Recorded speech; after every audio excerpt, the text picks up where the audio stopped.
What's the worst trouble you ever got in with your dad? I think the dumbest thing I ever did is I went out to Myrtle Beach and I met these really nefarious people, surfer bums. And I was living on the beach with the surfer bums.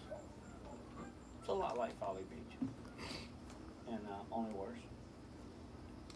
And a friend of mine and I decided it'd be a really smart idea to snitch these two motorcycles from a house around the corner and go joyriding on them, and we got busted. And my daddy had to come get me after I hadn't seen him for 3-4 months. So he came, bless his heart. I think it was in Berkeley County where they got us.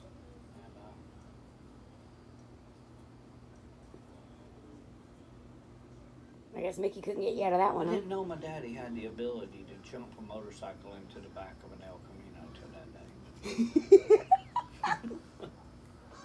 Yeah. You kidding me? No, he jumped that motorcycle. He put a little short board down there and jumped that motorcycle into the back of that truck.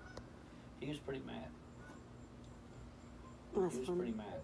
I had to take the motorcycle back to the guy we stole him from, borrowed him from, apologize, pay him money, pay the court money, spend the night in jail. Yeah, I ain't stealing no more motorcycles. That was a bad deal. It wasn't like we were stealing them. We were going to bring them back. We just joyrided them. But I guess to steal them if you get caught.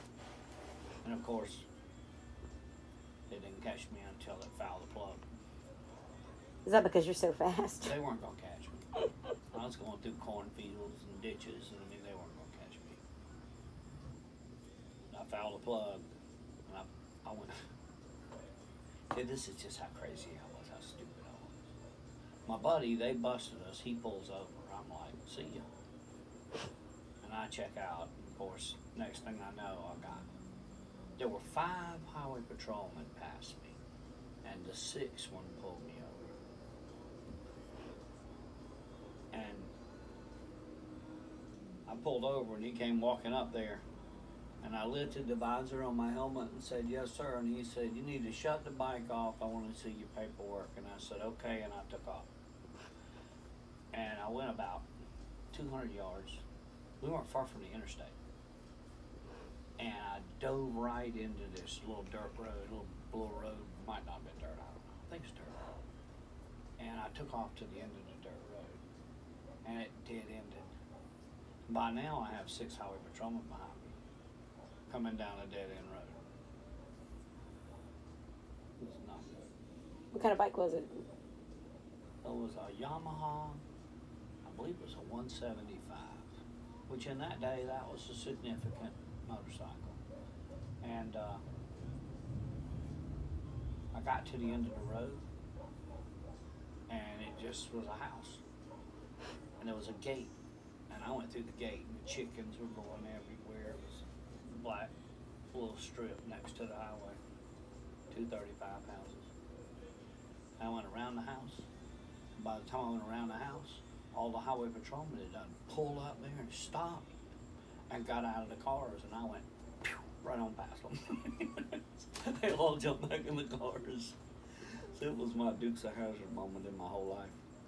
I went up the road a little ways, and I dove through a ditch and into another little dirt road, and there was and about then, the spark plug in the damn motorcycle went poop, poop, poop, poop, poop, and I went, oh no.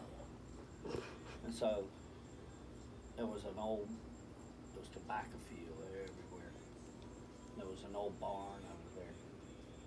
So I went scooting over to the barn and leaned the motorcycle up against the barn and slithered off of it and down into it wasn't the back, it was beans, soybeans. And I slithered down into the beans, and I went running through the soybeans. And I thought I was going to pop out on the other side and get gone. I get right over to the edge of the field, and I hear, stop and raise your hands. And there's a highway patrolman, he's done trained down on me. That's what else I had to do too. I had to pay for 3 highway patrolmen's dry cleaning. So, my daddy made me pay that. And let me tell you what else. My hair was down to about right here, and I got a haircut the next day. Surprised you didn't cut your hair right Well, there. they put me in jail that first night, and they asked me what my name was and all, and I wouldn't tell them nothing. I'm like, nope, there's nobody I need to call. Guess I'm just here for life. Eventually, I called my daddy, and my daddy called, of course, my Uncle Lawrence, who was a fire chief in Berkeley County, and he went with my daddy, and they throwed my bail. And the next thing I knew, I was in the bottom of a ditch being a plumber.